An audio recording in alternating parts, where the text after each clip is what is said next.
saw this pattern the other day, Steve Good's site, and downloaded it immediately, and I like it. I've got a retail store. If you've watched my channel, you've heard me mention that before. And Christian items like this do well in the store, and well, I'll put it on my online site too and see what happens, but they do well in the store. So God is good. There's the front part is a 1/2 inch thick wood and the back 1/4 inch. So I've got some poplar for the back because I'm going to paint it, and then I've got some oak for the front. That will look good in just with the polyurethane finish on it. I already cut out the patterns, attached them to the wood, and that's the one that's going to go on the front. God is good. On the oak, I need to drill up some pilot holes, so I'll go over to the drill press and do that. Then I'll come back and we'll start cutting on scroll saw. My rule of thumb puts 1/2 inch material on the borderline between a 5 and a 7 blade, and I'm going to go with a 5 because there's some kind of small cuts in here, and where it says is in the middle, so I'm going to go with the 5. I might switch to the 7 for the outside since it's such a simple cut, and I can make it a little bit faster with a larger blade. I cut from the pilot hole to a corner, then I backed the blade up to the pilot hole, turned the workpiece 180 degrees, and backed up to the corner where I had just cut. This allows me to make the very sharp corner much more easily than from the direction the blade had been facing if I didn't perform this maneuver. For the next corner, I'll illustrate another way to make tight turns. From the first corner, I followed the line until the blade reached the next point where I needed to make a tight turn. This time I stopped when I got to that point, then backed up the blade a tiny bit so it was no longer cutting. While keeping the blade running, I was able to rotate the workpiece to the next direction I wanted to cut. The blade is small enough that it is able to pivot in the curve it has already made. I now have a semicircle cut out with nice sharp points at either end. I've made many scroll saw projects that contain letters, so I've developed ways of handling them to make sure they look good and sharp.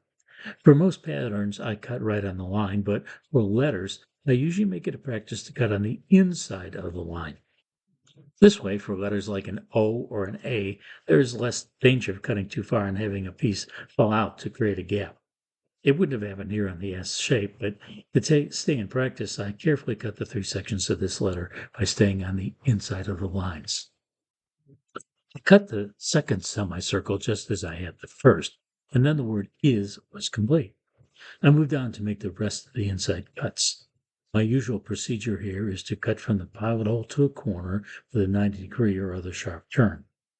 I always drill the pilot hole close to these intersections with the procedure in mind. There are 2 ways to proceed from here.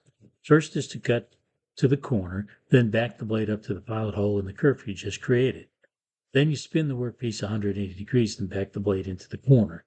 Now, the side of the blade with the teeth is facing out rather than in, and you can use the curve or waist area to turn the workpiece in the next direction you want to go, then start cutting again. The second way I use to make these sharp turns is to cut from the pilot hole to a corner, then back off pressure on the blade slightly so it is no longer cutting. Now you can use a combination of the saw blade curve just created and the waist area to maneuver the workpiece to the new direction you want to cut, and then start cutting again. The final outside cut for the front panel of the display has a number of sharp angles in it. I already described the way to make these when I make the inside cuts for the letters. This is not a difficult project, and it will make an excellent skill builder for anyone new to the scroll saw. You can use the saw blade curve or the waist area to make those sharp turns. This is certainly not a large size project, but sometimes when I'm making the final cut on projects like this, when I get near an edge, I keep cutting past the border of the pattern until I run off the wood. This allows me to remove some of the waste material, and it also lets me make a perfect 90-degree corner because I can restart the cut from a different direction. I'm showing the cut for the cross from a different perspective, and this is an experiment. I have the video camera aimed at the lens of my lighted magnifier so you can see me cutting from more or less my normal position. The problem is that the camera and tripod make it difficult for me to get directly behind the magnifier. I normally sit on a stool, but I can't do that, so I'm standing slightly off to the side. But I use a foot switch to start and stop the blade, so I'm leaning on an angle to see into the magnifier while stretching my leg to reach the foot switch. It's a dead man switch, so unless I depress it far enough, the saw will stop. You can see I had trouble getting the blade aligned with the cut line because I was in that awkward position, but I did get the blade to the right place after a few seconds. I did okay following the line until I got to that 90-degree turn. I came to a complete stop so I could regain my balance, then very slowly made the turn. I followed the cut line okay until I came to the curved turn where I couldn't quite follow the line. This actually brings up a good opportunity to pass along a tip. If you're having trouble following a line, it is usually going to be better to stay outside the line than to stray inside. By staying outside the line, you can possibly come back later and correct the cut with the scroll saw or fix it with some sandpaper. I'll switch to normal perspective for the rest of the cut. Let me know in the comments what you think.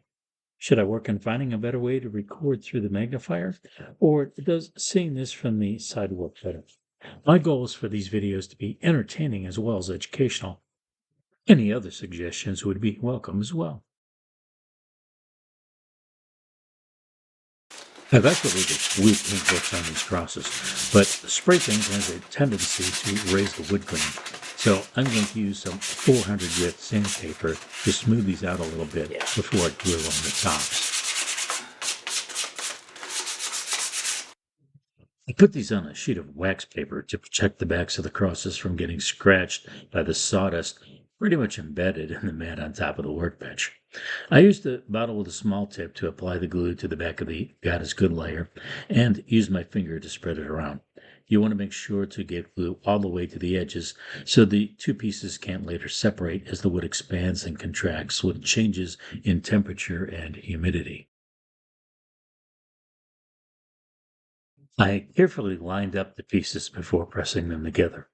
You don't want to spread glue where it's not needed because if it's allowed to dry, it will prevent finish from adhering to any spots with dry glue.